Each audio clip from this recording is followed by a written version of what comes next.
For decades, the world's most destructive weapons were built with steel uranium and rocket fuel.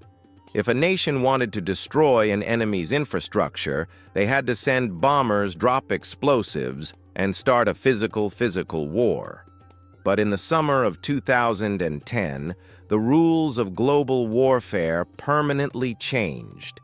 A new type of weapon was unleashed, not from a missile silo, but from a line of computer code. Welcome to another episode of History Glitch, where we explore the moments when humanity's operating systems catastrophically fail.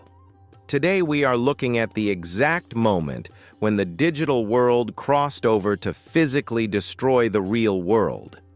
Based on the incredible book Countdown to Zero Day by Kim Zetter. We are going to dive into the terrifying story of Stuxnet, the world's first true digital weapon. To understand this glitch, you have to understand the target. Deep underground in the Iranian desert sat the Natanz nuclear enrichment facility. Inside this highly secure bunker, thousands of tall silver cylinders called centrifuges were spinning at supersonic speeds, enriching uranium gas. These centrifuges are incredibly delicate machines. They spin so fast that even the slightest microscopic imbalance or vibration will cause them to physically tear themselves apart. Because the facility was so sensitive and so critical to Iran's nuclear ambitions, it was completely disconnected from the global internet. It was air-gapped. You could not hack it from a laptop in another country.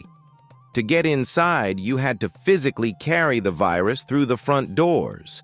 And that is exactly what happened. Stuxnet did not spread through email attachments or sketchy websites.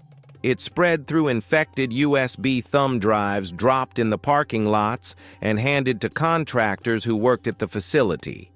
Once an infected USB drive was plugged into a computer inside Natanz, the virus silently woke up. But Stuxnet was not a normal virus. It did not steal passwords or delete files. It was a highly targeted hunter-killer missile written in code. It was looking for a very specific piece of hardware, a programmable logic controller manufactured by Siemens. These were the exact microcomputers that controlled the spinning speeds of the nuclear centrifuges. When Stuxnet found these controllers, it quietly took over. But the true genius and the absolute terror of this history glitch was not just that it took control, it was how it hid its tracks. The creators of Stuxnet knew that if the centrifuges just suddenly exploded, the Iranian engineers would immediately shut down the plant and investigate. So the virus performed a man-in-the-middle attack. It intercepted the data coming from the centrifuges before it reached the engineers' monitoring screens. The virus recorded loops of normal, healthy operation data and played that fake data back to the control room. While the engineers were staring at their screens, seeing green lights and perfect spinning speeds, Stuxnet went to work on the actual machines. It maliciously altered the frequencies of the centrifuge motors. First, it would spin them up to dangerously high speeds, pushing the aluminum rotors beyond their physical limits, causing them to warp and vibrate. Then, it would violently slam the brakes, dropping the speed down to a crawl. The physical stress was catastrophic. The delicate centrifuges began to shatter and tear themselves apart deep inside the cascade. Down in the control room, the engineers were losing their minds. They would hear the horrifying sound of metal screaming and breaking from the centrifuge halls, but their computer screens were lying to them, telling them everything was perfectly fine. They started firing technicians thinking it was human error. They replaced the broken machines with new ones, but the invisible ghost in the machine just destroyed those too. For months, this silent digital assassin destroyed nearly 1,000 centrifuges, significantly delaying Iran's nuclear program without firing a single actual bullet. The virus was incredibly sophisticated, utilizing 4 independent zero-day exploits, which are highly guarded, expensive software flaws that nobody in the world knew about yet. Security researchers at companies like Symantec spent months reverse engineering the code. They were absolutely baffled by its architecture.